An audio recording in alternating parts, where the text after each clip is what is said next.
Hello guys, previously we have discussed about the accounts payable within the Dynamics 365 financial and operations. So now it's time to discuss about the accounts receivable. Okay. So I'll give you a, before discussing about that, I'll do one thing. I'll write over here so that you can clearly understand.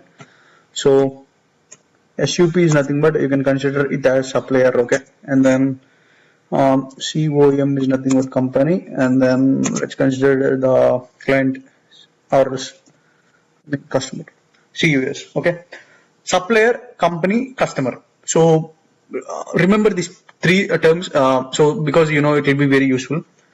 So before going into the accounts receivable, I'll give a single short line of the accounts payable so that you can clearly understand. Okay. So for example, if a company which if it got some kind of services or goods from the supplier, and the amount of money which the company should be paying to the supplier, or else the amount of money which the company will be owing to the supplier, it will be known as accounts payable. So it will be like this: the company should be giving the money to the supplier. It is called accounts payable. As in that same way, right here, company is there, customers are there. Okay, so if a customer, if he brought any products, okay, from the company, so the amount of money which he should be paying to the company will be coming under this accounts receivables. Okay, so in a simple word, I'd say like money which the customer should be owing to the company for whatever the goods or services which he received will be considered as accounts receivables. Received for received amount, it will be considered as accounts receivables. Okay. So now let's discuss about main concepts in how to do and how to create and all those things. So in accounts receivables, for the purpose of creating a customer, what we have to do is we have to get into the navigation bar first. So navigation bar, okay, it will be like this.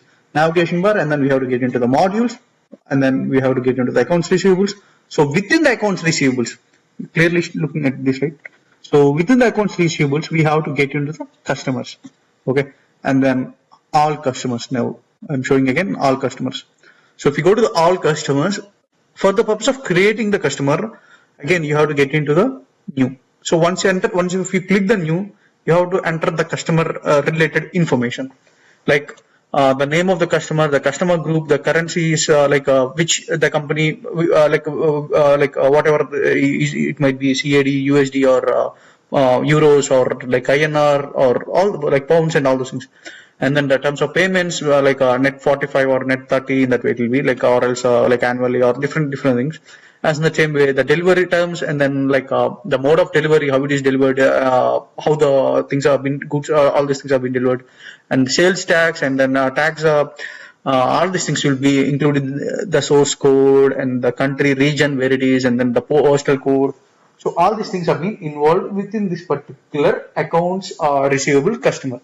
So once after entering all those details, even if we scroll down on the below, we can look at other details, including the phone, fax, and email address, and all these things, including the state, city, post box, and district, and all these things will be. We can save it, or else that's how we'll be doing. Okay, after entering that, we'll be saving, and then once after saving, it will be right over here. And then even once if it is right over here, if we wanted to edit that particular customer, we can edit it.